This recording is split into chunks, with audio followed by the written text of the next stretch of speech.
Come on in, close the door. The time is now. Welcome to Project Woman TV with myself, Abby Adams. We've got the wonderful Faye, who is on my screen to my right, and the gorgeous Rebecca Brown, who is the foundation. She's like the roots underneath of our tree. So welcome, and hello, my gorgeous women. How are we doing? In fact, I'm gonna combine the how we doing with the song choice. So Rebecca, as you are the roots of our tree today, what's your song choice, love? I've got a random one because obviously I'm a little bit of a hippie, and I grew up in a family that was basically like the Von Trapps. So we were all in sort of folk bands. So I'm going to gift you "The Littlest Bird Sing the Prettiest Songs" by the Be Good Tanyas. It's a lovely song about escaping and how the smallest, most beautiful sounds are often the things that go off and make big things happen. Oh, that's lovely. I hear the word escape. Is that a representation of how we're feeling today, Rebecca? It's always there, isn't it? It's Friday. I'm about to escape. The weekend is my escape. Yes. Love it. And you, Faye, what's the song choice, darling? My song choice is an Elton John one. I'm a big Elton John fan. Good old Elton. Love a bit of Elton. And it's the one track, if it's played at a party, my friends know I'm in the middle of the dance floor. And it's Elton John, Are You Ready for Love? Nice. Oh, right. Is that what you're saying about today? Are you ready for some love today, Faye? I am ready for love in my life. Bring it in. Bring it in. So for me, I was thinking of a Luther Vandross tune, but then my hormones have had a huge shift. So yesterday, day 23, I start to spot, and all these emotions, especially that good girl of what have I done wrong, you know? Oh, and I sat last night and I just listening to her and unraveling her, and I'm doing a really beautiful course called The Deeper Body at the moment with a friend of mine, where it's all about rubbing the lymph, but he's taking me on this magical journey.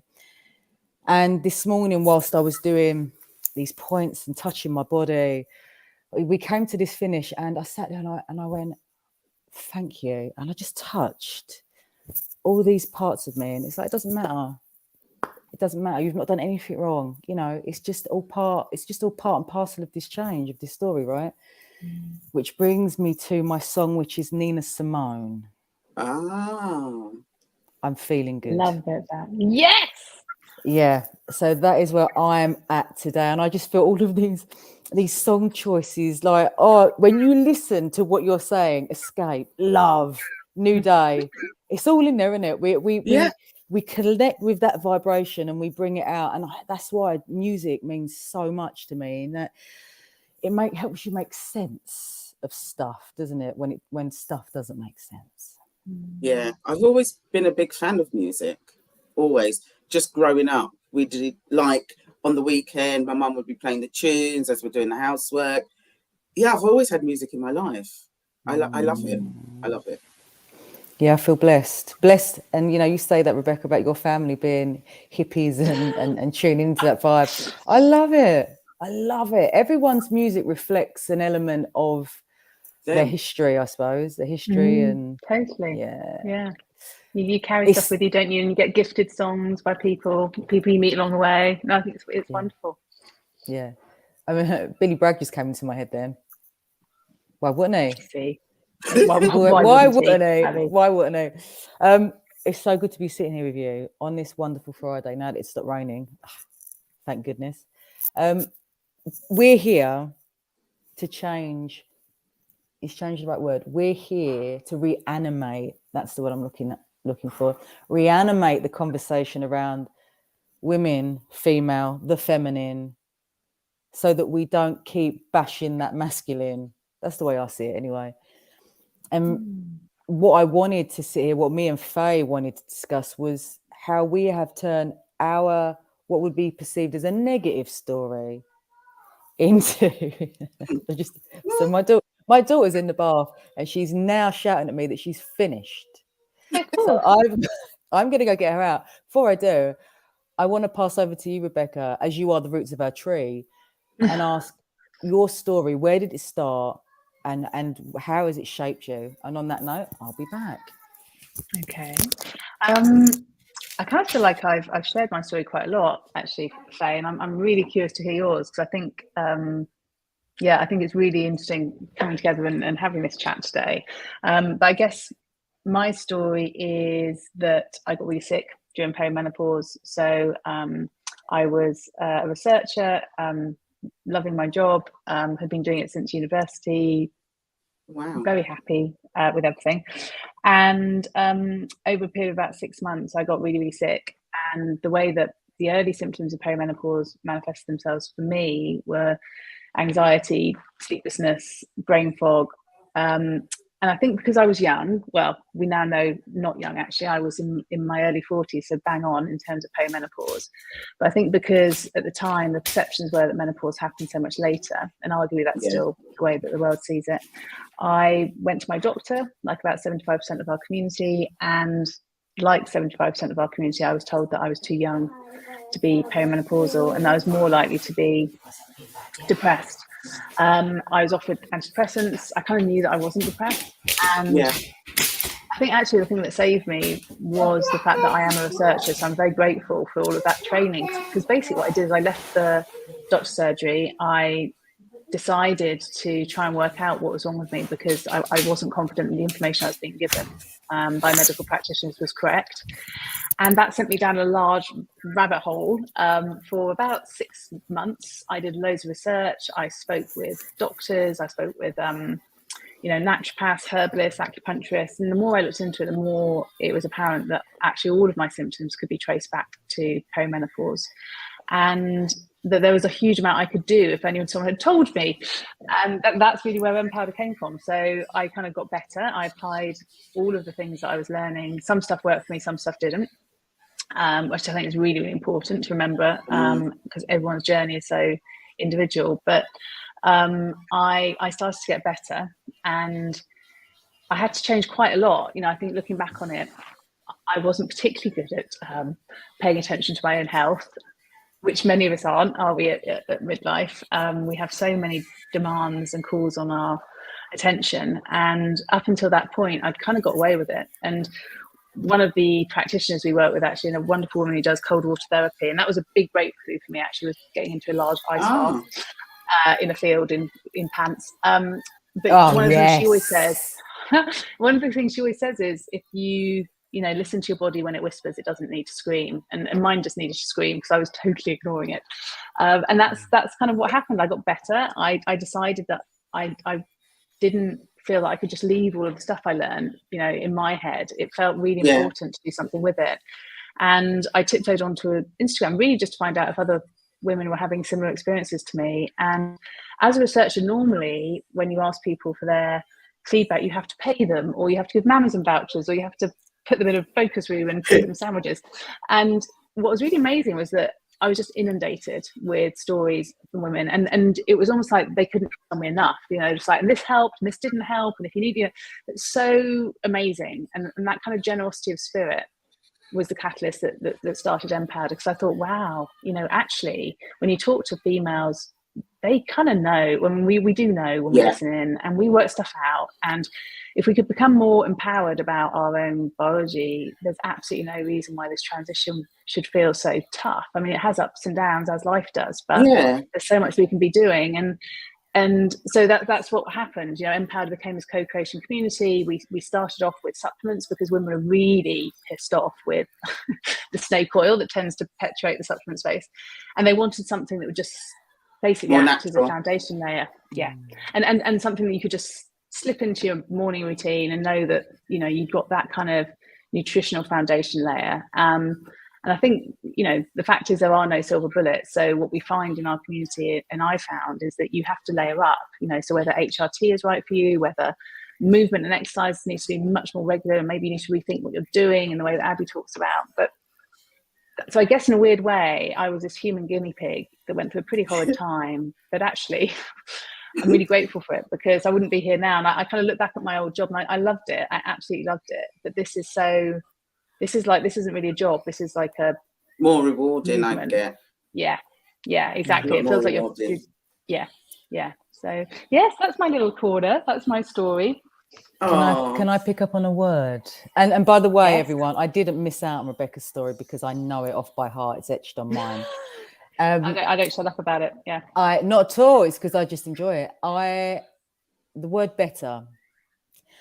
You kept saying about how you got better, and obviously yes, that's it. But when the way that I'm now looking at perimenopause as I come into it, and to allow myself to absorb these changes, is that it's a massive healing process whereby I can become greater than what I ever thought I could be, and that I've always been this great. And I think it's a massive. It's a again. Henny Finn, who's another practitioner we work with, talks about sort of opening up that Pandora's box. And, when I say better, I think we can acknowledge that some bits of us do make us really sick. But it's also about like stepping up into what you have the opportunity to be, I think. And there's so much wisdom we've got by this point, isn't there? And it is an opportunity to open that Pandora's box and kind of, like you say, Abby, heal and evolve and kind of work out what you want this next bit to be about, because it's kind of, it does feel like it's our time, doesn't it? There's that opportunity to do more and be more. As you say, you've always been great, Abby, but I think it is that everyone's breaking them. I'm owning it. That compliment, like, yeah, I own it. But I think that's true. It's like you have to. I think that's the other thing we need to do in midlife is accept the compliments. Yeah. But you know what? The reason why and this is why I love working with all humans. This is why I love working with women, because when I say I'm great, and I mean this, because I'm looking at you and I believe that you're great, and I'm not making this up. I absolutely believe it, and I love it when all of a sudden a woman has this. It's not even a breakthrough. It's like a crumbling of a suit that she's been wearing for such a long time that hasn't fit her. And now she realizes, oh my, this feels so comfortable as me. It's very much as Rebecca said, sorry to interrupt, it's that evolving, it's that acceptance of ourselves, faults and all, and kind of rolling with it, where I think our younger selves very much took those faults on and kind of made it our armor instead of just accepting this is who we are. Definitely who we are. Tell me about you, because I want to hear about your story. Well, Rebecca, it's really funny because I'd never heard your story before. So I was really pleased. And we sat on a couch together. What happened there? But she was doing the interviewing. She didn't tell the story. Actually, I was just getting all the wisdom from you. Understated all the time, Miss Rebecca. Miss Rebecca. I love the way you said that. What's my story? Similar to you, Rebecca, at the beginning. It kind of all took me by surprise. For me, just started a brand new job, first week there, and I started having hot flushes, but I had no idea what they were. I just kept feeling this whoosh of heat repeatedly, and I was just kept thinking, what the hell is that? So first week, brand new job, supporting a CEO. So I was like, I don't know what's going on, but I'll just ignore it, as we do. And then I think it was in my second week, after it had happened quite a few times, I was like, I'm having hot flushes. But for me, I was 45 and I internally just burst out laughing because I was like, what the heck? I'm 45. How am I having a hot flush? Nah, this isn't happening. I was still making bad life choices, believe it or not, going out, drinking, partying, doing whatever. Anyway, so that kind of was fine for the first year. I am very much holistic, Rebecca. Holistic natural remedies. Those are my go-to straight out the gate. So for me, I just took myself off to a health food shop, bought some vitamins. Actually, I said to the lady there, what do you recommend for menopause? Bless her, she must have been in her 20s. She was like, hang on a minute. Yeah, bless her. So she went and looked it up in her book and she was really helpful. She gave me magnesium. So I took those and I kind of just suffered the hot sweats. They were kind of Oh, okay. no. The one thing I did do in that first year was change my commute, because I live in central London and my journey took me out to Richmond each day. And I was getting on the tube at Old Street, central London. It was already packed. So I'm standing there, the hot flushes were kicking in. I started to panic and I was like, I can't do this. It was just inhumane. So yes, so suffered it for a year, but then I suppose I call it the explosion, epiphany, whatever, is when my mum was diagnosed with terminal cancer. It's the second time she had cancer. The job I was doing, supporting the CEO, the business started to do negotiations to sell. So that was all confidential. None of the staff knew about it. So I had that pressure, which ramped up in work, and the fact I was going to lose my mum. My mum had me when she was 17, super, super, super close, spoke every day on the phone. It just sent me into a whirlwind and I just crumbled. I wasn't coping. I actually started to see a counsellor before my mum passed away because I was struggling to accept that she was going to die. So, and it was my counsellor that said to me one day, she goes, go and talk to your GP about how you're feeling. Because then my symptoms had started to ramp up, anxiety, brain fog, day sweats, night sweats, you name it, everything. And I think I marvel at myself how lucky I've been, because as you said, you went to your GP, you wanted to describe your antidepressants. I went to my GP, sat in the chair for about a minute crying before I could actually speak. When I told her, she went, yep, sounds like you're perimenopausal. Let's get some blood tests. But in the meantime, let's give you some help.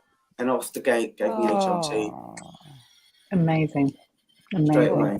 That's beautiful. And over the years, as I've heard more and more women go, I couldn't get the help.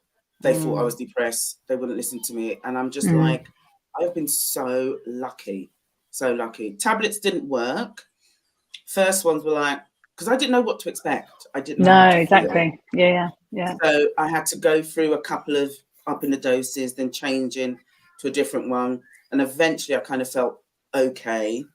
But then those tablets got discontinued and I got put onto patches. And I was like, oh, eureka. Because I had something to compare it to. The patches were like, oh, I feel nearly normal. This is amazing. Yeah. But obviously all through that time, my mum died.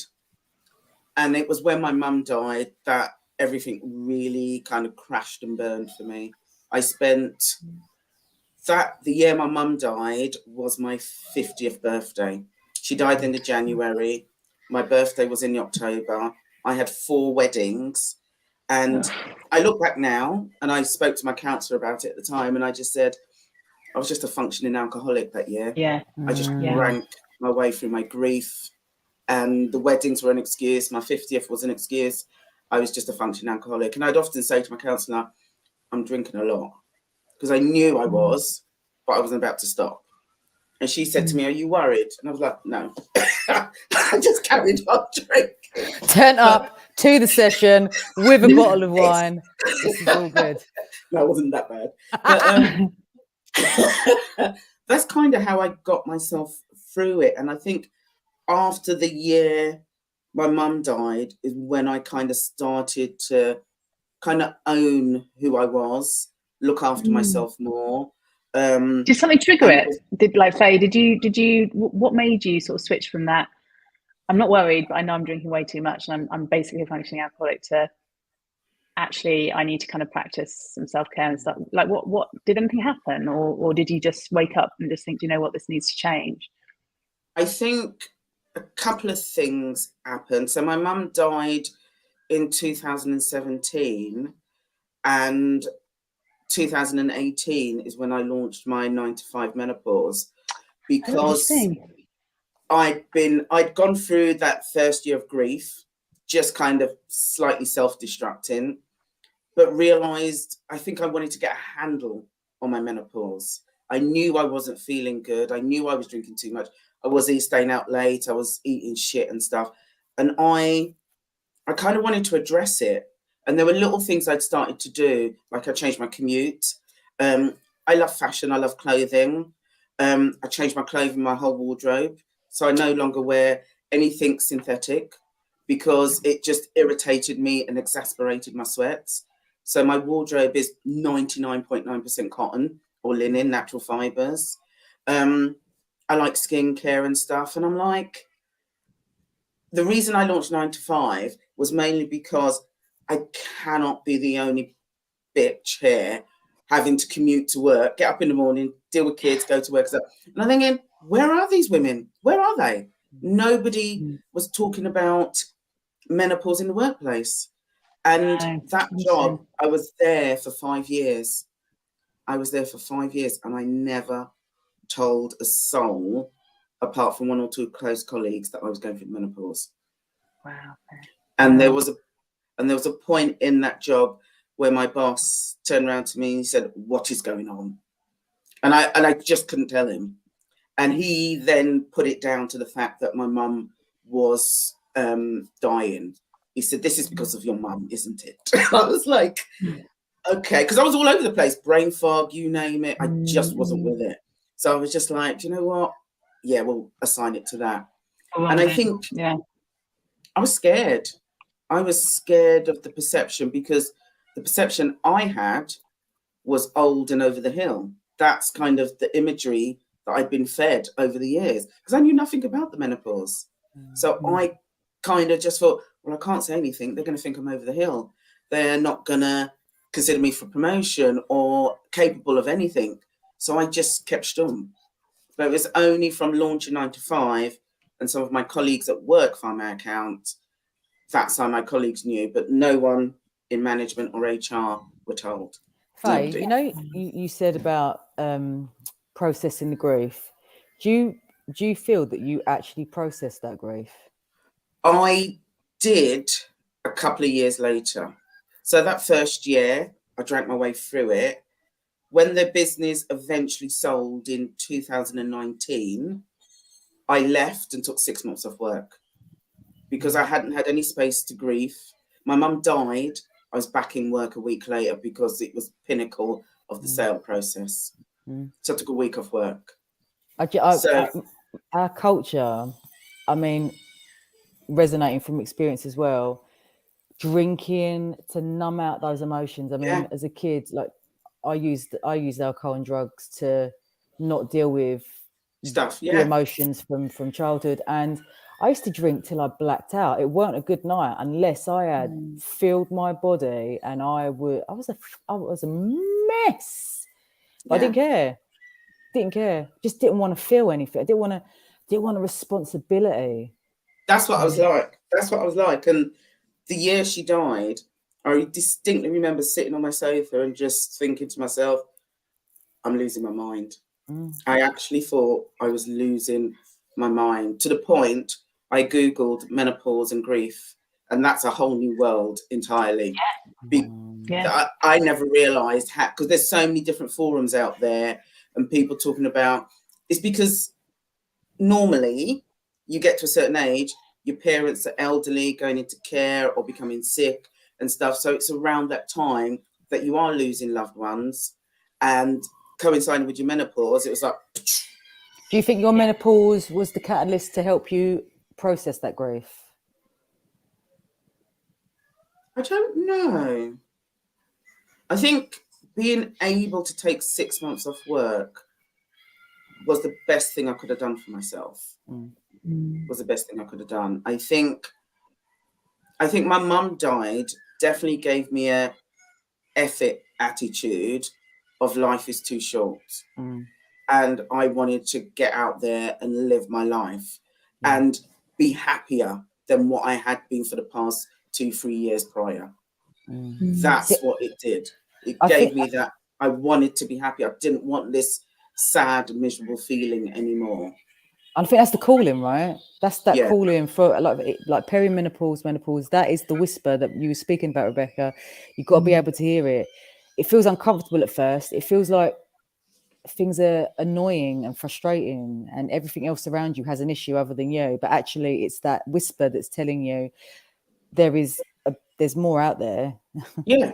This isn't just it. You've just got to have the confidence and trust opening that door to let that fresh air in. It's it's tough because I had some really dark points in my life, really dark, that could easily have just ended badly for me, really badly. And I won't lie, and I openly discuss this now, that at the point my mum died and my grief was so bad, I was speaking to my counsellor, and the conversation I had with her was along the lines of, I'm not in a good place here. I'm really not in a good place. And she said, I'd like you to go to your GP and just explain how you're feeling. And they gave me antidepressants for 6 months because I just wasn't able to cope with the grief and the menopause.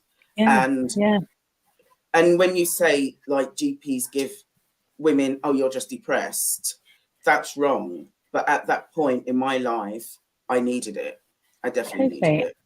And I mean, it's fascinating, isn't it? We know now, and that's such, you've done such an amazing thing, Faye, just say that first. But we know now that our hormones respond to external stress, and that actually in menopause, we're less able to deal with external stressors. And it sounds very black and white to describe that huge grief as a stressor in a scientific term, but we just don't have the resilience in us often, and that's why it's so much harder, because it does happen at that time, like you say, when there's often grief for all kinds of things. You may have lost someone you love because you're at that age, or you may be grieving the loss of who you felt you were, or what you associated with like you were saying about the workplace, the kind of the fear that you will be perceived to be something other than yourself just because you're biochemically going through a totally natural life stage that we all go through, and yet we can't talk about it because we fear that people are going to see us differently.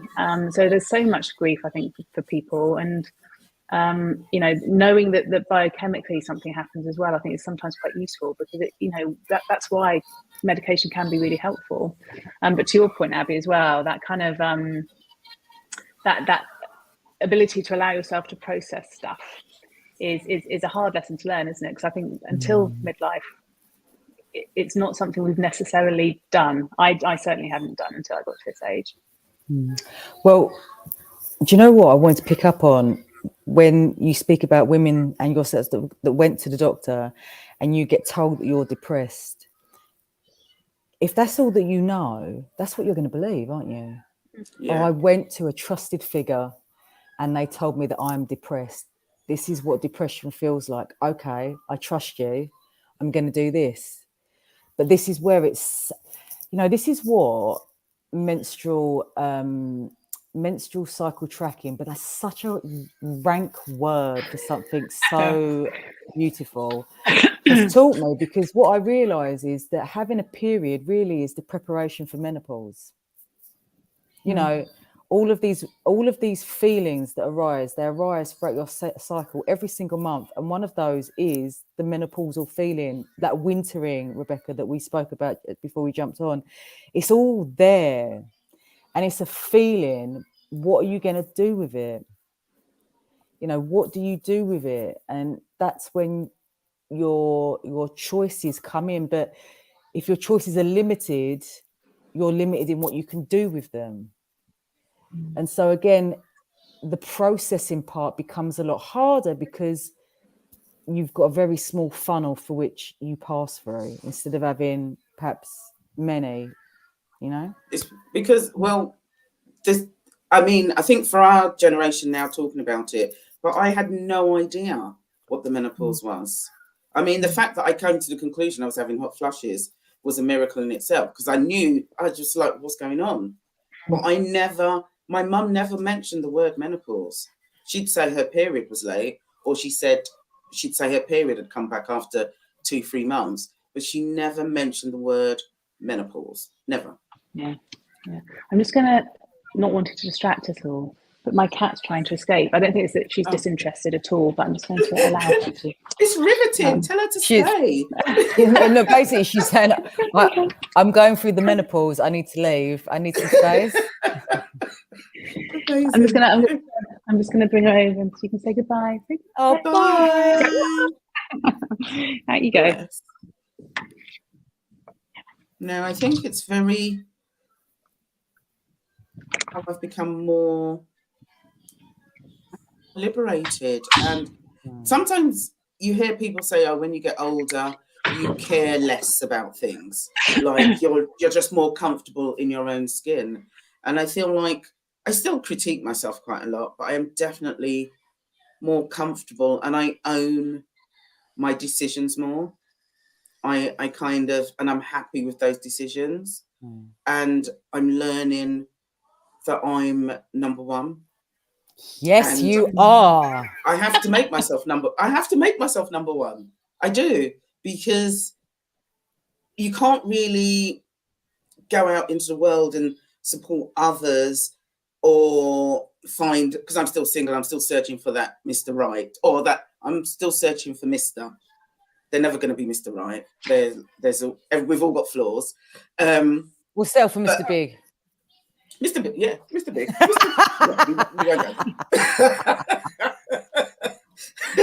We won't go there. I'll tell you a story another time about a young man on the nighttime channel. On the night that slid into my DMs a couple of weeks ago. Made me feel, this is good. But yeah, I just think you have to believe that you're number one. And don't get me wrong, this wasn't just like, oh, I'm just number one. It's taken a lot of therapy, a lot of acceptance of who I am, what my body's gone through, where I'm going, where I want to go, have goals and those dreams. Because for many years, I didn't think there are many things I wanted to achieve that I didn't think I would. And yeah, I smile when I actually sit down and think about where I am now and who I am and what I'm doing and wanting to, just spread a bit more positivity and just move with purpose. Abby, what you were saying earlier about women kind of supporting each other, I'm a big believer in that. Like, if I'm walking on the street and there's someone, a lady or a girl with a really nice outfit on, a nice dress, I make a point of saying, oh my God, I love your dress. I think you look really nice today. And you can just see their whole demeanor lift. Do you know what I mean? I'm thinking, I like that dress and I'm going to tell her I like it. It's a positive thing. Changes everything. Love that. Do you know when you were saying earlier about how I feel basically about filling yourself up to be able to give? And this is my point in that, you know, I've seen people that I love who don't look after themselves and constantly give, and it's so brittle. And I don't mean that nastily. It's so brittle because you can tell that they don't really want to do it. They don't really, because they haven't got the energy. And so what my point is that why would you want to give in that way when it's coming from a place of really lack, to be fair, when you could be coming from a place of absolute joy and strength? It changes the dynamics so much, doesn't it? And this is why, you know, creating that time for yourself. And I know that can feel like an impossible feat at times when there's so much going on. But what I appreciate now is like, what's important? What is important? And, you know, sitting down, it's lovely. It's nice every now and then when you sit down and you binge watch something. But from my point of view, again, I'm only numbing out from what I need to sit down and sort out, you know, and that is a conversation with my husband. At the moment, we're doing this course together. And do you know what? It's really changed the dynamics because we're sharing this time. We're learning something. We're listening to the most beautiful words that are being communicated. And I just appreciate him on another level, you know? And I had this realization when Carlos was saying about the way someone sees you is the way that you will respond to be that something. Yeah. So you're used to being something to someone. And me and Nick have always been, you know, we met when we was really young. We've always been jokers. And in that moment, I looked at him and I touched him, but it was a completely different touch. And he reached out and he held me and it was a completely different response. And it's creating those pockets of time that make me feel so good and so loved and so able. And again, like my children see this. an education to them how to communicate with others, with each other as siblings. You know, it's powerful. And when you invest in that time in yourself, you just see how that shifts everything around you. Oh, you're evolving, Abby, I think is what's happening. I feel You're like my hands are on evolving. my staff then, like Gandalf. Did you see that? Kind of rest. There is nothing there. Table to lean on.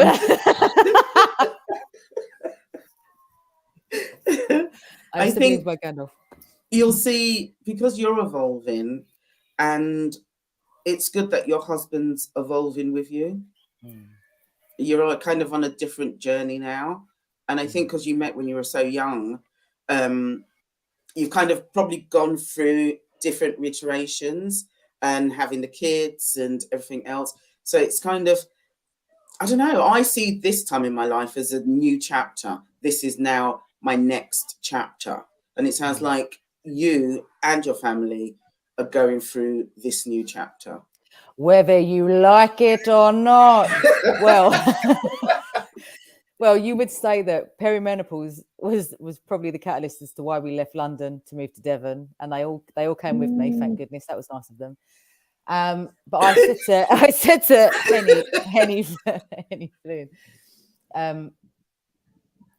I don't want to keep doing this stuff on my own now, because if I do, me and my husband won't be together. And there's been two major instances in our relationship where we could have separated. And it was all about my emotional stuff and how to contain it and to move through it.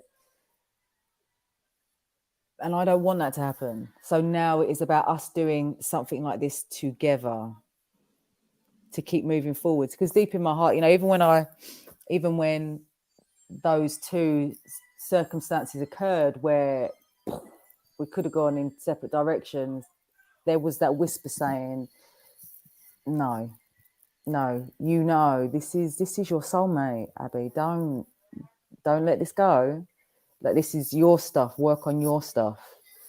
And you know, that's when I went off in Thailand. I went and lived in Thailand, and then I went and lived in Miami. And it was those times, just that time apart, just to, I suppose, almost like breaking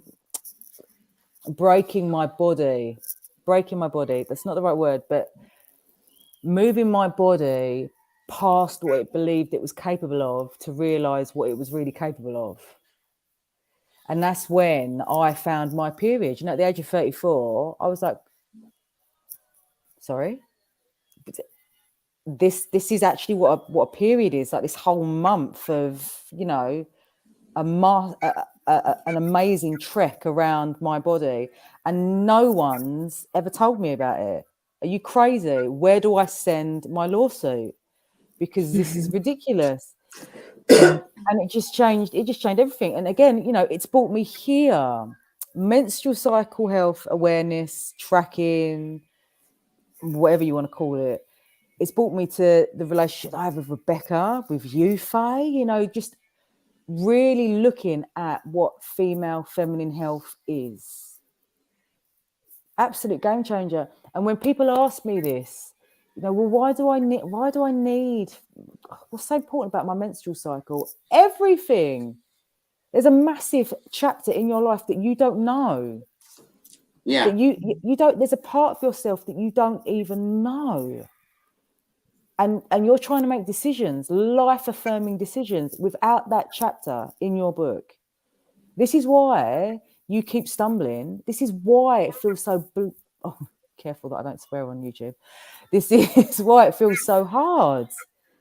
Put that chapter in, everything makes so much more sense. The story makes so much sense. It's having that understanding. It's quite interesting, actually. I do weight training. That's one of the things I've embraced since the menopause, which I surprised myself, because 20s, 30s, 40s, I was like, nah, you're all right. And then I hit my 50s and I'm like, I'm going to work out. But it's like, what happened there? And I've embraced it and I love it. But one of the things that really surprised me, and I think, and it needs to become more normalized, I was doing a session with my PT and I was just being really shit. I was just being really clumsy, And he'd said to me, where are you in your cycle? Are you on your period? And I was like, well, he was like, this is going to have an effect on how you train. Some days are going to be better than others. And it just blew my mind that this male PT was questioning my cycle so I could understand how I would train better. And I loved it. I loved him for it. But it was really shocking to begin with. And it shouldn't have shocked me because it should be normalised.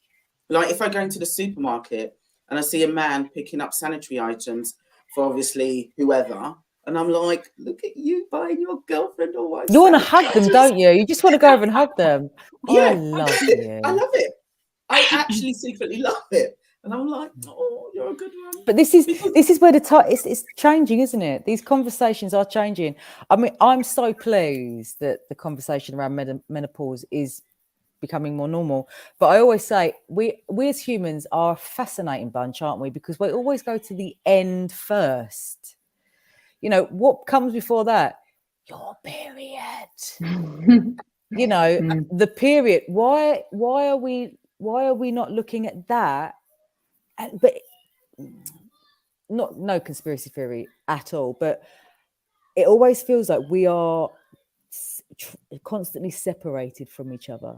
Like you're in your menstrual years, you go there, your perimenopause, you go there, your menopause, you go there, and then you've got these huge voids where the conversation is being missed, like that wisdom, you know, around the fires not being passed back. And this is where it's kind of going a little bit for me, because we need to be bringing all of these women together. It doesn't matter if you're menopausal and you're menstruating. There's so much there. You know, and so one much to learn. I was on a panel yesterday, and it was really interesting because it's a company that did some research, I think it was 2 years ago, called the Invisibility Report, which you guys might have seen, but they've just redone it. So 2,000 women in the UK, you know, sort of representative of society. And the stat that's shocked me the most is that people who consider the statement that menopause is a taboo topic has actually gone up in the last 2 years. So as the conversation has, because well, I obviously you never know the becauses. So I've been pondering on it myself, but I think, you know, with my research head on, I wonder whether, although the conversation is happening more, and there's some other positive stats, like women are better able to identify more than 3 symptoms, which was all we were able to sort of identify a couple of years ago. We're a little bit more aware of some of the cognitive and sort of mental aspects of menopause. So things like that, all good.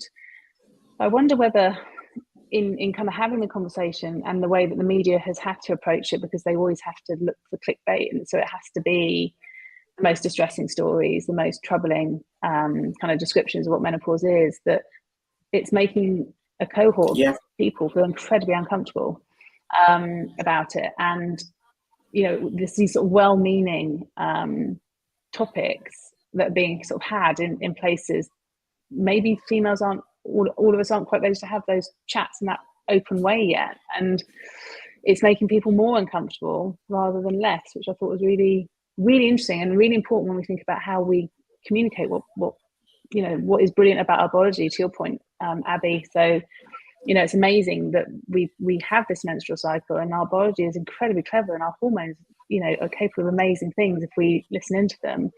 But if you're not careful, all of these things are seen as inconveniences and hurdles and barriers and medicalized to a point that no one wants to experience menopause. It sounds horrible, and I just think that's really shocked me yesterday. Do you know what, Rebecca? I mean, this just goes to prove, doesn't it? Before you can apply any science protocols, and I'm talking about exercise, nutrition, supplements, blah, all of that. How do you feel about yourself? Because if you don't feel great about yourself, I mean, it's been scientifically proven now. My one of my teachers, Phil Richards, I've studied a lot with him, and your cells actually shut down the communication And so if all they understand is that you don't like your body and you don't like yourself, joy, the receptor for joy begins to diminish. So it becomes harder for your body to feel it. I mean, how phenomenal is that? So when we have that as a foundation, we can start to see it doesn't matter how much exercise you do. It doesn't matter how much great food you're eating, because your body can't digest that nourishment. It can't take it in. It's really interesting. There's no point. Caroline Mist, I love the quote. She said, "You can eat as much spirulina as you like, but if you don't like yourself, you might as well be eating cat shit." Save a hell of a lot of money. Yeah, there is an element to that. For me, like, before I sit down with anyone, like, and go, okay, so you want to work on your fitness and you want to work on this, yeah. So how do you feel about yourself? Well, I don't like this and I don't like that and I don't like this. How on earth is anything ever going to change if you don't like it? It won't. It just won't. So we've got to work. We've got to focus on that first. Get a you know, be able to feel how great you are. And then all of that stuff becomes way more easier. That's what my health has taught me. I think for me, if I think back, I definitely had quite a lot of hang-ups and insecurities in my 20s and 30s. I also did the old, I was just convinced I was going to be a mum. So for me, not having that come to fruition, that was a whole, that was a big part of who I was meant to be. And I think I had to address that to kind of be where I am today. And I kind of addressed that before I started the perimenopause, which, thank God, or else I think it would have been 10 times as worse if I hadn't addressed the fact that I wasn't going to be a mum. Because it's something I very much wanted. I was convinced that, because I didn't realize the whole biology of having a child and how actually difficult it is to get pregnant. Like some people get pregnant at the drop of a hat, but because I've gone through IVF, I've done IUI, all that kind of stuff. And it was successful. And that realization, has kind of taught me a lot, taught me a vast amount. And to carry that through. And I feel that's what a lot of women experience, is they don't deal with it and they end up carrying that through. And there's I keep referring back to Henny Flynn, the wonderful woman. That's that Pandora's box, at one point, and you're like, you've got to deal with it. And that, it feels as if it comes out of nowhere, doesn't it? I need to tell you this. I need to explain this. I need to get this off my chest. That's the whisper of perimenopause, I believe. And it's a wonderful opportunity. It really is. It's cathartic, isn't it? Why would you want to carry all that stuff from that time? Your menstruating years, your highly fertile years, that archetype of the virgin. It's so like naive but bursting with energy. The transition into this wiser woman, this contentment, this fulfillment that this brings about. Oh, bring it on. It's hard though, Abby, and I hear you, because like we need to kind of shed the baggage so we can be just lighter and live a bit freer. But it's hard when that baggage is on you. But Faye, do you not think that sorry to interrupt, darling, but that it's hard because you're trying to push it into a space that it's not fitting? And totally I always say to everyone, the way you're feeling, your environment will press that into you. And if it don't fit in the environment, if that's not going to support you, it's going to hurt. And this is, for an example, I left London because it was starting to hurt. It was like everything was starting to pour out of me, and I actually had this download, which was, I'm going to become really unwell if I stay here. I could feel it. I could feel it. I was, and like almost to like this early death situation. If I don't go, this is what's going to happen. I had to make a decision, and I had to push a bit on my environment to impress the importance of it. But eventually, everything came together, and we're here. And from moving here, I finally appreciate what a stressed out maniac I was. You know, I was look like I had it all together. Woo! But underneath my skin, I was like, yeah, that was the constant like communication. I sit here now, and this morning I sat looking at my window for about half an hour before the kids go. I started to draw. You know, it's all these things that that I enjoy, that I couldn't access in London because it's just, that was the feeling.